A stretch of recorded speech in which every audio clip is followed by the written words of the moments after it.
Welcome back to the Python Made Easy series. Today's class is all about the property function and the property decorator. We will see how to use it and what it's useful for. Let's dive right in. The property function is a Python built-in function that returns a property object. Property allows us to get, set, and delete attribute values. The syntax is as follows. fget is a function for getting an attribute's value. fset is a function for setting an attribute's value. fdel is a function for deleting an attribute's value. And doc creates a value for the docstring attribute if it's set. Why do you care about the property function? The property function is useful if, for example, you have a new requirement to interface with your attributes, retrieving them, changing them, what have you, after your code has been deployed to a user community, for instance, and you don't want these users to need to now make changes to their files, causing rework because of this newly built-in functionality to your code. Using the property function or decorator makes those changes transparent to your user base. Okay, so let's take a look at an example of this property function in action. So on the left-hand side, we have our property code. And on the right-hand side, we have the output of running our code. So inside our property code, we have a class called prop. And then we have 4 different methods inside. We have the constructor method, of course, that will initialize. We have a getNum method, and that'll get data. We have a setNum method, and that will set data. And we have a delNum method, and that will delete data. And then at the bottom, we have our property function, num. So let's look at that first. Num equals property, getNum, setNum, delNum. This is our property object. GetNum, of course, in the first position is the thing that will get the data, and it will correspond to our getNum function. SetNum will set data and corresponds to our setNum function, and delNum will delete the data and corresponds, of course, to our delNum function. So here, starting with getNum, we have a docstring there. I am the doc for prop. So we start at the bottom where we start to call this and create our instance. Creates an instance of prop and passes the value of 8. Then we say print. The getter returns the value x.num. So this prints the value of self.n, and you see up here in the output, the getter returns the value 8. Then we're going to set. So x.num equals 124. This invokes our setter, and when we do that, of course, we're calling set.num. We're going to set self.n. We're going to set n to the value of 124, and you see here it does just that. It prints out set num 124. We can look then at the dictionary for our x instance, and we see that the value, the sole value in there is 124. Then, of course, we can delete del x.num. This deletes, and now we're dealing with the method delNum. And that indeed does delete because afterwards we confirm it with, again, an x to the dictionary, and no values are in there, right? It's empty. And finally, we take a look at how we extract the docstring, and that must be done against the class itself. Prop.num, and then we pass it the dot double underscore doc double underscore, and that prints out I'm the doc for prop. Now I have a choice with the property function and how to implement the docstring. The way I did it was to put it in the getter function, but I also could have put it as the 4th argument in the property function itself, as I do right here. So we see I am the doc for prop, and if I have nothing, you see I took it out of getNum in this snippet of code, then it would absolutely rely on what I have in that 4th argument and produce it just like we have. So the getter, any code that retrieves the value of num, will be automatically calling getNum. This happens courtesy of the property function. The syntax would always be instance, in our case x, dot attribute, in our case num. The setter, same holds true for any code that sets num, will be calling setNum. Syntax would look like this: instance dot attribute equals value. And in our case, x.num equals 124. And the deleter would always take the form of del instance.attribute, in our case del x.num.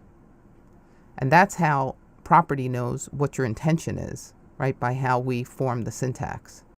And I mentioned before that this could be transparent to the user. If I have an argument num in a class constructor like we do now, and I needed to change this code after the fact to manipulate it somehow, now I create num to equal my property and do whatever I want inside these getters and setters and deleters, and the user is none the wiser. So they don't have to necessarily change their code. I'm changing mine, redeploy, and it should make a nice handshake. So that's the value of using the property function. There's something here that I'd like to point out that we're going to pick up on the next slide. Notice I didn't say self.num equals num here, like I would in a conventional constructor for a class. That's because if I were to say self.num equals num, it would throw me into a loop. And that's a function of how property works. And for more on that, we're going to go to the next slide. So how to avoid the dreaded unended loop? A property uses custom behavior for getting, setting, and deleting data. And because of how it works, the property name can't be the same as the attribute name in the same class it's working on, or an infinite loop is set in motion. For instance, by having the setter name set as the attribute name it's working on, you actually wind up calling the setter name again and again until you overflow the stack. Because Python can't tell the difference between the thing doing the setting and the thing being set. The solution is to distinguish between the setter and the data it's setting. To do this, it's customary to change the name of the data being set. The property name is num in our case. Num equals property, get num, set num, del num. So the right way to do it in our constructor would be self.n equals num. In any place you'd have call to use self.num, you would change it to self.n, like in our setter, in our deleter, etc. So you change self.num to self.n. The wrong way would be to use it the way we would normally do it in a class's constructor. If I have self and num as my argument, self.num equals num. So that would be the wrong way. So make sure that your property name and your attribute name are two different things. That'll keep you out of the land of the infinite loop. Okay, we looked at the property function. What is the property decorator? A Python decorator is a function returning another function. The Python property decorator implements the property function using it as a decorator instead of using it as a conventional built-in function as we did in our first example. It's a slight bit easier to implement and it uses less code. So let's take a look. All right, so we'll explore the property decorator now. So on the left-hand side, we have our property decorator code, and on the right-hand side, we have our output. Very similar to what we saw using the property function, we have one class, we have four methods. The first one is the constructor, then we have the getter, the setter, and the deleter. But you'll notice something different. You'll notice, first of all, that there is no statement that equals our property function. We don't need it. We don't need it in the way we implement this. But you'll see these at signs followed by a statement, right? So at property, at propdeco.setter, at propdeco.deleter. So what's going on here? When you see the at my word syntax, you know you're dealing with a Python decorator. And we haven't gotten to decorators yet. That's coming up very shortly. But just for now, understand anytime you see that, that signifies that you're using a decorator in Python. All function names here for the getter, the setter, and deleter must be called the same. In our case, it's propdeco, standing for property decorator. So that's one change and departure from what we saw in our previous example with the property function. And note, the getter will always be preceded by at property. That's conventional, normal way to implement a decorator. But the setter will always take the form of function name dot setter. So here you see we have propdeco.setter. And the deleter name will always take the form as function name dot deleter, and in our case, propdeco.deleter. So we start this code in motion. Num equals prop, we pass it 22 to create our instance of our prop class. Then we print as we did in our other example. Here is the getter, and we use num.propdeco, and we see that returns the value of 22. Very simple. And then we set it, num.propdeco equals 47. That's of course going to call to our setter function. And we see the output here. Set num equals 47 to return what's in the body of that function or that method. And then also I print it out. I just use the setter 47. We can look at our dictionary for num, and it's dict_values 47. We could delete num, and when we do del num.propdeco, it calls what's in the body of the deleter method, and that's deleting num. And finally, I could call the dictionary again against num, and we see after I use the deleter, the value is gone, just to prove it out that indeed it did delete.